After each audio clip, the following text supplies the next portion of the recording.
Hi friends, welcome to my channel. நம்ம சேனலில் இன்றைக்கி ரொம்பவே கிறிஸ்பியான முறுமுறுன்னு ஒரு வடக ரெசிபி தாங்க. ரொம்ப ஈஸியாக, அதுவும் 5 பைசா செலவு இல்லாமல் எப்படி செய்கிறதுன்னு பார்க்க போகிறோம்.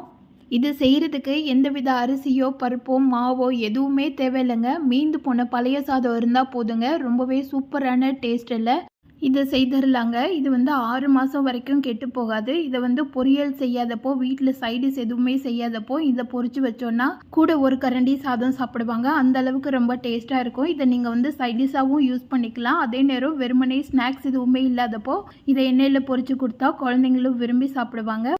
வாங்க இந்த டேஸ்டான ஈஸியாக செய்யக்கூடிய வடக ரெசிபியை எப்படி செய்கிறதுன்னு பார்க்கலாம். இது செய்கிறதுக்கு முதல் நாள் மீந்து போன சாதத்தில் நான் தண்ணி ஊற்றி வச்சுருக்கிறேன். இதை நீங்கள் குக்கர் சாதத்துலேயும் செய்யலாம், சாதம் வடிச்சிருப்போல் அந்த சாதத்துலேயுமே செய்யலாம். நான் இன்றைக்கி தண்ணி ஊற்றி வச்சுருக்கிறேன். நீங்கள் தண்ணி ஊற்றாமல் ஃப்ரிட்ஜில் ஸ்டோர் பண்ணி வச்சுருந்தீங்கனாலும் அதே சாதத்தையும் இந்த மெத்தடில் செய்துக்கலாம். நாங்கள் வீட்டில் நீராகாரம் வேணும் அப்படின்றதுக்காக சாதத்தில் தண்ணி ஊற்றி வச்சுருக்கிறேன். இது நல்லா தண்ணியெல்லாம் வடிகட்டிட்டு இந்த மாதிரி ஒரு ஸ்ட்ரெயினர் வச்சு கொஞ்சம் கூட தண்ணி எதுவுமே இல்லாமல் தனியாக வடிகட்டி சாதத்தை மட்டும் தனியாக எடுத்து வச்சிடலாம். இப்போ மிக்ஸி ஜார் எடுத்துருக்கிறேன். இதில் 6 பச்சை மிளகாய் எடுத்துக்கலாம். நான் ஒரு 5லேருந்து 6 கரண்டி அளவு சாதம் எடுத்துருக்கிறேன். அதுக்குரிய காரம் தான் சொல்லியிருக்கிறேன். காரம் கூடலோ குறைச்சலோ நீங்கள் சாதம் எடுக்கிற அளவு பொறுத்து மாற்றிக்கலாம். இப்போ பச்சை மிளகாவை பல்சில் வச்சு ஒரு 2 சுற்றி எடுத்துக்கோங்க. நம்ம சாதத்தோடு சேர்த்து அரைச்சோன்னா பச்சை மிளகாய் சரியாக அரைப்படாது, 1-2 திப்பி திப்பியாக இருக்கும். இந்த மாதிரி ஒரு முறை பச்சை மிளகாவை சுற்றி எடுத்துக்கிட்டோன்னா நல்லா நைஸாக அரைப்பட்டு வந்துடும். இதுக்கு அடுத்தபடியாக நம்ம தண்ணியெல்லாம் வடித்து வச்சுருக்கிற சாதத்தை இந்த பச்சை மிளகாவோடு சேர்த்துடலாம். மிக்ஸி ஜார் கொள்கிற அளவுக்கு சாதம் சேர்த்துக்கோங்க. நான் இன்றைக்கி 4 கரண்டி சாதம் எடுத்துருக்கிறதுனால அதை 2 பங்காக பிரிச்சுட்டு சேர்த்துருக்குறேன்.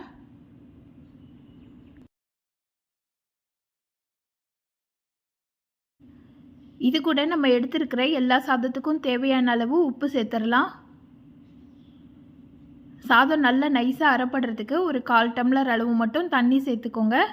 தண்ணியோட அளவு ஜாஸ்தியாக இல்லாமல் பார்த்துக்கணும். தண்ணி நிறைய ஆயிடுச்சுன்னா வடகம் போடுறதுக்கு சரியாக வராது. கொஞ்சமாக தண்ணி சேர்த்துட்டு நல்லா மையாக அரைச்சிட்டு வந்துடுங்க. நல்லா வலுவலுன்னு இருக்கணும். பாருங்கள், இந்த அளவுக்கு நல்லா ஸ்மூத்தாக அரைச்சி எடுத்துருக்கணும். நீங்கள் சாதத்தோட பச்சை மிளகாவை சேர்த்து அரைச்சிங்கன்னா இந்த அளவு ஸ்மூத்தாக வராது, இடையில திப்பி திப்பியாக நிற்கும். இப்போ இது வேறு ஒரு பாத்திரத்துக்கு மாற்றி வச்சிடலாம்.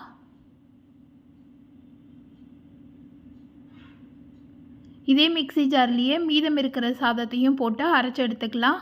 கொஞ்சமாக தண்ணி விட்டுக்கோங்க.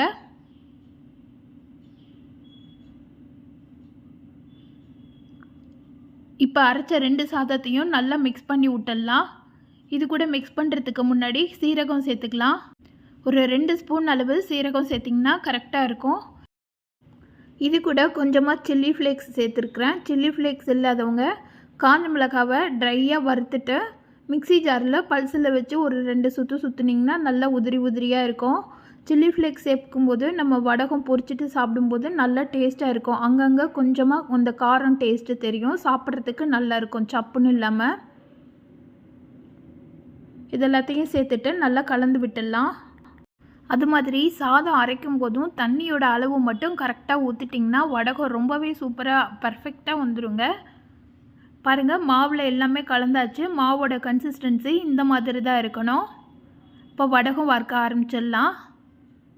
ஒரு ட்ரையான கிளாத் எடுத்துக்கோங்க. சாயம் பிடிக்காத கிளாத் எடுத்துக்கோங்க. அல்லது ஒயிட் கிளாத் இருந்ததுன்னா கூட எடுத்துக்கலாம், இல்லை பிளாஸ்டிக் கவர் இருந்ததுன்னா கூட எடுத்துக்கலாம்.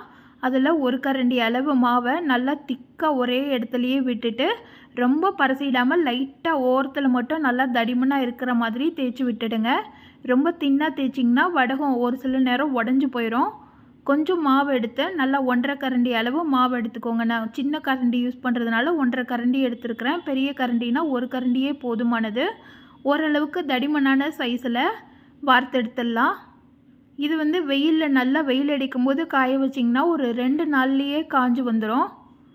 கொஞ்சம் வெயிலும் மோடமும் போட்டுட்டு இருக்கிற மாதிரி இருந்ததுன்னா ஒரு 3 நாள் பக்கம் ஆகும். ஃபேன் காற்றுலையும் காய வைக்கலாம். வெயிலில் வைக்கும்போது நல்லா சட்டுன்னு காஞ்சி வந்துடும். ஒரு 2 நாள் தான் ஆச்சு. நல்லாவே காஞ்சிட்டு நல்லா கலர் சேஞ்ச் ஆகி வந்திருக்கு பாருங்கள். இந்த மாதிரி நல்லா காஞ்சி வந்திருக்கணும். அப்போ தான் வடகம் நம்ம ஸ்டோர் பண்ணி வைக்கும்போது கெட்டு போகாமல் இருக்கும். இப்போ இதெல்லாத்தையும் பிரித்து எடுத்துடலாம். நான் துணியில் போட்டிருக்கிறதுனால இதை டைரெக்டாக பிரிக்கிறதுக்கு வராது, உடஞ்சி போயிடும். நீங்கள் வடகம் வார்த்துருக்கிற பக்கத்தை திருப்பி விட்டுட்டு பின்னாடி சைடில் கொஞ்சமாக தண்ணி தெளித்து விட்டிங்கன்னா அடியில் இருக்கிற பக்கம்லாம் நல்லா ஊறி வந்துடும்.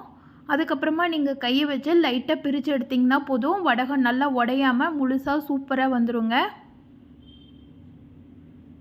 பாருங்கள், இந்த மாதிரி லைட்டாக தண்ணி அந்த பக்கம் ஊறினதுக்கப்புறமா நீங்கள் இந்த பக்கத்தை திருப்பி விட்டு வடகத்தை எடுத்திங்கன்னா சூப்பராக வந்துடும். பாருங்கள் எவ்வளோ பெர்ஃபெக்டாக வந்திருக்குன்னு சொல்லிவிட்டு. இது நம்ம லைட்டாக தண்ணி தெளிச்சுட்டு எடுத்துருக்கிறதுனால லைட்டாக ஈரப்பதமாக இருக்கும். இதை நீங்கள் ஃபேன் காற்றுலையோ இல்லை வெயில்லையோ ஒரு 2 மணி நேரம் காய விட்டிங்கன்னா போதும், நல்லா மொறுமொறுன்னு காஞ்சி வந்துடும். நல்லா ட்ரை ஆயிடணும். பாருங்கள் நல்லா சூப்பராக கண்ணாடி மாதிரி இருக்குது. இப்போ இதை பொரிச்சு எடுத்துடலாம். மெயினாக சொல்லணுன்னா இந்த வடகம் பொரிக்கிறதுக்கு எண்ணெய் வந்து குடிக்கவே குடிக்காதுங்க. நம்ம எவ்வளோ எண்ணெய் ஊற்றுறோமோ அப்படியே தான் இருக்கும். எண்ணெய் ஊற்றிட்டு நல்லா சூடாயிடணும். கொஞ்சமாக எண்ணெய் ஊற்றினாலே போதுமானது. எண்ணெய் நல்லா சூடானதுக்கப்புறமா ஒரு வடகமாக போட்டு பொரிச்சு எடுத்துக்கலாம். போட்ட உடனே நல்லா பொறுபொருன்னு பொரிய ஆரம்பிச்சிரும்.